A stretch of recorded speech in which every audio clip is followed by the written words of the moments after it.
नमस्कार मंडळी, आज मी टिफिनसाठी चमचमीत एकदम वांगं करून दाखवणार आहे. तर भरली वांगी करणार आहे.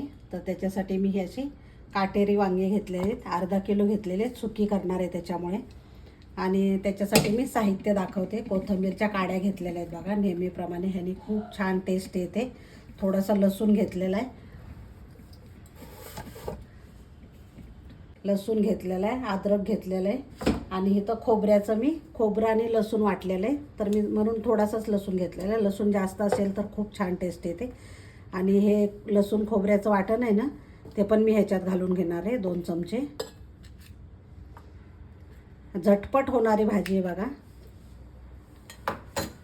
आणि हे कोथिंबीरच्या काड्या घालायच्या भरपूर. थोडासा लसूण वरून घालते आणि अद्रक थोडंसं. शेंगदाण्याचं कूट पण घालणार आहे. तुम्ही भाजलेले शेंगदाणे घातले ना अख्खे तरी चालतील. 2 चमचेच घालणार आहे मी.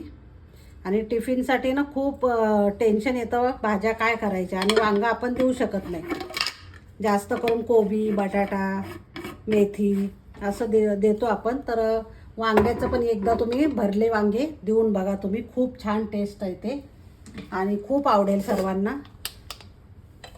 आणि हे आता मिक्सरमध्ये वाटून घ्यायचं.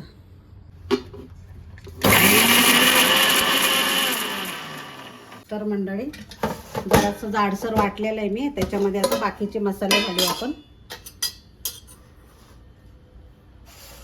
हळद पावडर टाकायची, हिंग टाकायचं, आणि हा काळा मसाला आहे घरचा, तो टाकायचा आवडीप्रमाणे तुमच्या, तिखट कमी जास्त. आणि थोडेसे जिरे टाकायचे, बाकी काहीच मसाले आपल्याला घालायचे नाही आहेत. हे बघा. आणि आता हे थोडंसं पाणी घालून वाटून घ्यायचं मी. आणि मीठ घालायचं, सॉरी मीठ राहिलं होतं, मीठ पण घालायचं. मग नंतर काहीच टाकायची गरज नाही आहे. एकदम साधं सिंपल आणि सकाळच्या घाई गडबडीमध्ये ना पटकन होणारं वांग आहे. आता हे परत वाटून घ्यायचं एकदा. हे बघा, छान वाटून झालेलं आहे. आता आपण वांगी चिरून घेऊया. तर वांगी मी धुवून घेतलेले आहेत. तर हे तुम्हाला काढायचं असेल तर काढू शकता, किंवा नाही काढलं तरी चालेल. आणि थोडंसं दांडा काढून घ्यायचा याचा. आणि हे असे चिरून घ्यायचे.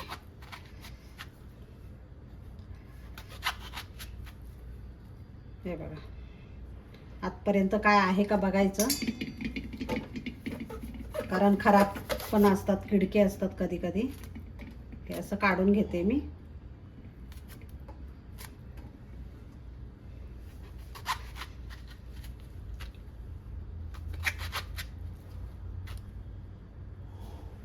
सगळे चिरून झालेले आहेत वांगे. आणि मसाला पण तयार आहे. तर आता मसाला भरून घ्यायचा पूर्ण याच्यात.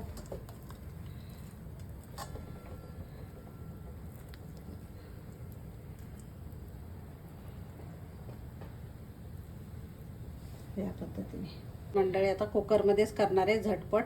तर तेल टाकून घ्यायचं, थोडंसं जास्त लागतं तेल.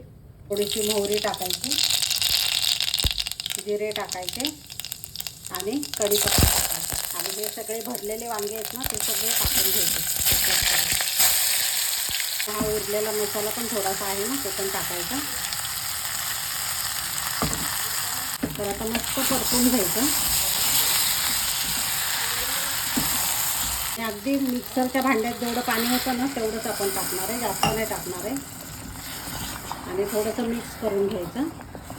झाकण लावायचं आणि 2 शिट्ट्या करायच्या. जास्त नाही शिट्ट्या करायच्या, नाही तर वांगं लवकर शिजतं ना पटकन, म्हणून 2च शिट्ट्या करायच्या.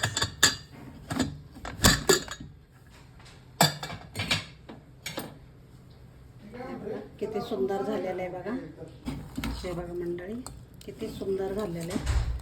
आणि खूप टेस्टी लागतं. आणि टिफिनसाठी सहज आपण देऊ शकतो हे टिफिनमध्ये. इतकं छान झालेलं आहे. आणि खायला तर खूप भारी लागतं. चपाती बरोबर द्या, किंवा भाकरी बरोबर द्या, तांदळाची भाकरी बरोबर द्या. तुम्हाला जे पाहिजे ते तुम्ही देऊ शकता. हे बघा मंडळी, चमचमीत वांग तयार आहे टिफिनसाठी. अजिबात बाहेर येणार नाही टिफिनमधून. इतकं छान झालेलं आहे आणि मस्त झालेलं आहे. तर रेसिपी आवडली असेल तर लाईक, शेअर आणि सबस्क्राईब करायला विसरू नका. धन्यवाद.